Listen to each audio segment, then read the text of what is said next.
तो भाई फाइनली कटरा में हूँ। ऑलमोस्ट 2 किलोमीटर मैं एक्चुअली चल चुका हूँ ऑलरेडी। 2-3 चीज़ें जो मुझे आपको बतानी है। पहले सबसे पहले तो मैं ये बोलना चाहूँगा यार, मैंने आज सुबह ही सोचा, मेरे मन में कोई आइडिया नहीं था मुझे और ना ही कोई प्लान था मेरा। सुबह मैं जम्मू में था तो मुझे लगा यार वैष्णो देवी जाना चाहिए और अभी मैं यहाँ पे पहुँच भी गया हूँ। मतलब बोलते हैं ना, जब माता ने बुलाया हो तो पहुँच ही जाते हो आप, जब बुलावा आता है। खैर coming back to the information, ये आपको बहुत ज़रूरी चीज़ है। ये आपको रजिस्ट्रेशन काउंटर से मिल जाएगी जो कटरा में ही है। जाने के 2 रास्ते हैं, एक नया वाला है ताराकोट का जिस रास्ते से मैं चल रहा हूँ, और दूसरा रास्ता जो वो पुराना वाला रास्ता है। इस रास्ते में 2-2.5-3 किलोमीटर एक्स्ट्रा लगता है, लेकिन ये रास्ता भाई बहुत ज़बरदस्त है। मैं आप लोगों को दिखाऊंगा अभी चलते हुए। कोई खच्चर नहीं, कोई घोड़ा नहीं, बिल्कुल भी रश नहीं है उसमें, बिल्कुल भी ज़्यादा लोग नहीं होते हैं, और रास्ता भी बहुत स्टीप नहीं है, नॉर्मल रखा हुआ है कि जो बुज़ुर्ग लोग भी होंगे ना वो भी उस पर जा सकते हैं। तो रास्ता आप लोगों को दिखाऊंगा ताकि अगली बार आप लोगों ने आना हो तो आ सको ज़रूर। और यहाँ पे लंगर वगैरह भी हैं, वो भी आपको रास्ते में दिखाऊंगा। ठीक है, शुरू करते हैं यात्रा। मैं काफ़ी एक्साइटेड हूँ अपने लिए और आप लोगों के लिए, सबके लिए, पूरे विश्व कल्याण के लिए, सुख और समृद्धि की हम लोग जो है माता से प्रार्थना करेंगे। इसी के साथ यात्रा शुरू करते हैं। जय माता दी। अब कटरा तक पहुंचने के 3 तरीके हैं। यहाँ तो आप अपनी खुद की गाड़ी से डायरेक्ट कटरा आ सकते हैं, नहीं तो जम्मू एयरपोर्ट तक आप फ्लाइट ले सकते हैं पूरे इंडिया में कहीं से भी। अदरवाइज इंडियन रेलवेज की जो ट्रेन हैं वो डायरेक्टली कटरा तक आती हैं। रिसेंटली वंदे भारत एक्सप्रेस जो है वो भी स्टार्ट की गई है, आपको डायरेक्ट दिल्ली से कटरा छोड़ देती है। कटरा पहुंचते ही सबसे पहला काम आपको करना होता है रजिस्ट्रेशन कराना। चेकिंग कराने के बाद आप अपनी यात्रा शुरू कर सकते हैं। बहुत बार ऐसा होता है कि हमारे साथ कुछ बुजुर्ग लोग होते हैं जो चल नहीं सकते, तो उनके लिए पिट्ठू का और पालकी का रेट्स जो है वो यहाँ पे सामने लिखा हुआ है। जैसे जैसे आप चढ़ाई करते जाएंगे, रात का व्यू जो कटरा सिटी का है वो बहुत ही ज्यादा मैग्निफिसेंट नजर आता है। माता वैष्णो देवी श्राइन बोर्ड ने बहुत सारे इंतजाम कर रखे हैं, ATM से लेके मेडिकल यूनिट्स तक, पीने का पानी और खाने के लिए लंगर तक फ्री के लगे हुए हैं। कटरा में जब आप अपनी यात्रा स्टार्ट करते हैं तो वहाँ पे गुलशन कुमार का फ्री लंगर है, और नए वाले ताराकोट रोड के ऊपर ये फ्री का लंगर भी है। कितना खाली है कि लोग रास्ते में ही बैठ गए, आराम से लेट गए और आराम कर रहे हैं। पूरा सुनसान है, ये देखो कोई भी नहीं है रास्ते में भाई, ज़बरदस्त है। अगर आपको ज़्यादा भीड़ भाड़ पसंद नहीं है ना तो ये रास्ता एकदम परफेक्ट है। अब आपको दिखाता भी जा रहा हूँ साथ साथ, देखो पूरा खाली है ना, एकदम खाली। अर्धकुंवारी तक का रास्ता जो है ना ताराकोट वाला नया, वो पुराने रास्ते से यहाँ पे मिलता है। दिखाता हूँ, देखो ये देखो है ना अर्धकुंवारी 0 किलोमीटर। एक्चुअली अर्धकुंवारी जो है ना ये ऊपर जो वाला जा रहा है ना रास्ता, ये अर्धकुंवारी जा रहा है और वो सीधा चला जाएगा आगे भवन को। और ये देखो ये वाला जो रास्ता है ये पुराना वाला रास्ता है जिससे लोग आ रहे हैं सीधा चढ़ाई वाला। ये मैं आपको दिखाता हूँ, आपको ज़्यादा समझ आएगा। देखो ये देखो कटरा वाया चरण पादुका मार्ग जो पुराना वाला है, ये वे टू भवन वाया हिमकोटी मार्ग जो सीधा आगे, और ये ऊपर वाला अर्धकुंवारी ये ऊपर यहाँ पे, और ताराकोट मार्ग ये लिखा है ये वाला जिससे हम अभी आए हैं। तो नीचे तक कितना, ये 4.21 किलोमीटर है, जो 4.21 किलोमीटर जो है ना ये लंगर तक है, जो मैंने लंगर बीच में देखा था ना। उसके बाद भी आगे मेरे ख्याल 7 किलोमीटर होता होगा शायद ये पूरा। तो आजकल तो अर्धकुंवारी वाला भी बहुत इजी कर दिया। देखो यहाँ से आप जैसे जाओगे ऊपर थोड़ा सा है, पहले जब हम आते थे भाई बहुत लफड़ा था, और पहले ना रजिस्ट्रेशन का कार्ड भी ऐसा नहीं होता था, वो पर्चियों पे देते थे लिख के। ये देखो ये वाला रास्ता बहुत आसान हो गया है ना, भवन का रास्ता, और ये ऊपर जा रहा है अर्धकुंवारी का। तो हम भवन की तरफ ही चलें, क्योंकि पिछले व्लॉग में मैं गया था, अर्धकुंवारी दिखाया था मैंने, तो अगर आपने देखना हो तो आप वो वाला चेकआउट कर सकते हो। फ़िलहाल ये रास्ता सीधा जाते जाएंगे। तो अगर आपके पेरेंट्स हैं या कोई एल्डरली है, जो आपके साथ कोई बुज़ुर्ग आ रहा है, तो उनको ताराकोट वाले रास्ते से लेके आओ। एक भैया मिले थे, वो बता रहे थे कि ताराकोट वाले रास्ते से ना पहले ऑटो चले थे इलेक्ट्रिक वाले, पर दुकान वालों ने और घोड़े खच्चरों वालों ने बंद करवा दिए लड़ाई करके, क्योंकि उनकी कमाई बंद हो जाती। खैर इस वाले रोड पे आगे बैटरी वाले रिक्शे चलते हैं, आपको दिखाऊंगा बैटरी वाली गाड़ियाँ जो इस रोड पे चलती हैं, और उसकी बुकिंग का क्या वो भी बताऊंगा। अभी देखो यहाँ पे लोग मिलने लग गए, वो कितने हैं। अब यहाँ पे मिलेंगे हमें लोग, ठीक है चलते चलते जय माता दी। जब हमारा शरीर जवाब दे देता है तो बस आस्था ही होती है और भगवान में वो अटूट विश्वास ही होता है जो हमें खींच के माता के द्वार तक लेके जाता है। बूढ़ों से लेके बच्चे और जवान लोगों तक पूरे जोश से माता के जयकारे लगाते हुए माता के दरबार की तरफ बढ़ते हुए जाते हैं। जो लोग किसी वजह से चल के नहीं जा सकते वो पालकी से जाते हैं। तो भाई रास्ते में बारिश कितनी तेज हो रही है। यही ना पहाड़ों से रिश्ते हैं। पहले क्या होता था पुराने टाइम पे, ये शेड्स नहीं होते थे, तो ऐसे टाइम में और रिस्की हो जाता था, लैंडस्लाइड्स वगैरह होते थे। ये देखो कैसे चिपके हुए ना। आज से कितने साल पहले बोलूँ, मेरे ख्याल से 7-8 साल पहले ये पूरे शेड कवर्ड नहीं होते थे। ये देख रहे हो, थोड़ा डरावना है ये रास्ता। देखो ऊपर पूरे पहाड़, पता नहीं नज़र नहीं आ रहे अभी, कैसे दिखाऊं। ये देखो जैसे ये ना, ये पूरा ऊपर से एंड तक कवर्ड है यहाँ तक। यहाँ पे लैंडस्लाइड का बहुत ज़बरदस्त एरिया है ये। एक मिनट रुको, आपको दिखाता हूँ यहाँ से। देखो लिखा भी है ना,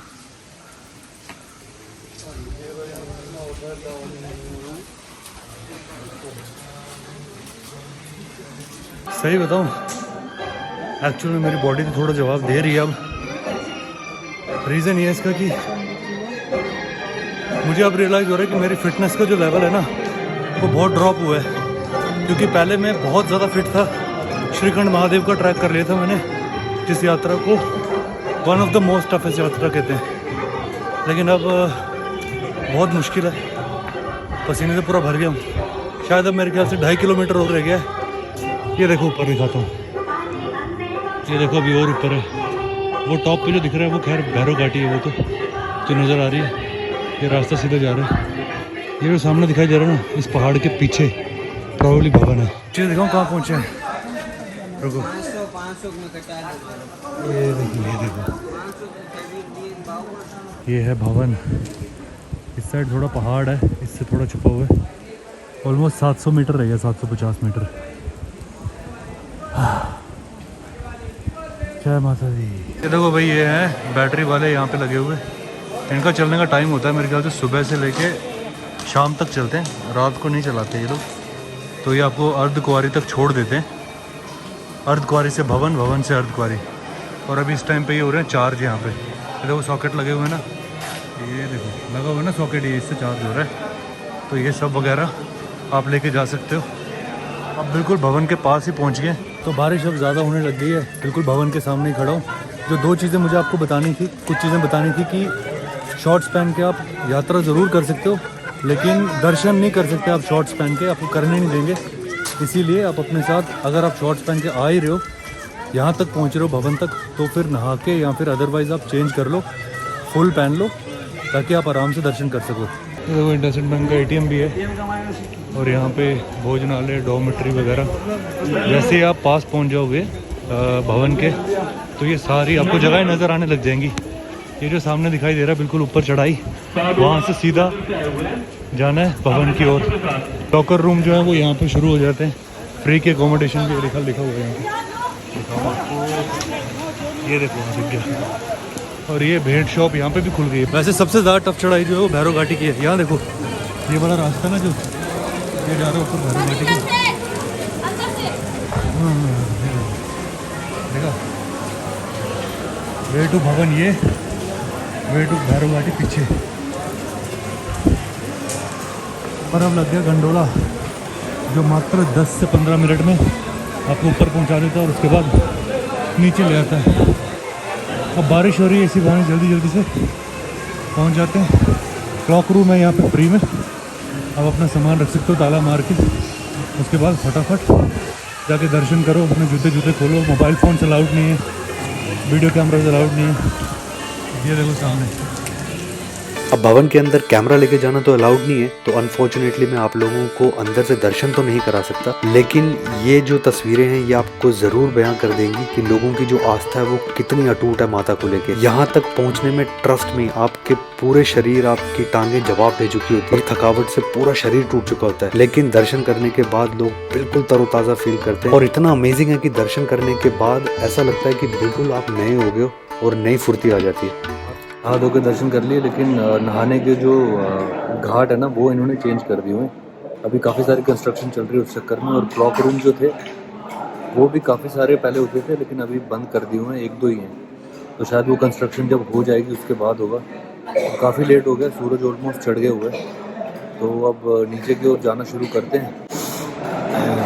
बहुत ज़्यादा थका हुआ है शरीर। नीचे उतरने में सही प्रॉब्लम होती है घुटने जब थकते हैं, क्योंकि नीचे ढलान में उतरते हुए घुटनों पे काफ़ी जोर पड़ता है। ये देखो पूरा व्यू, पूरा का पूरा पहाड़ है ये टॉप, जिसके ऊपर से उतर के आए हैं।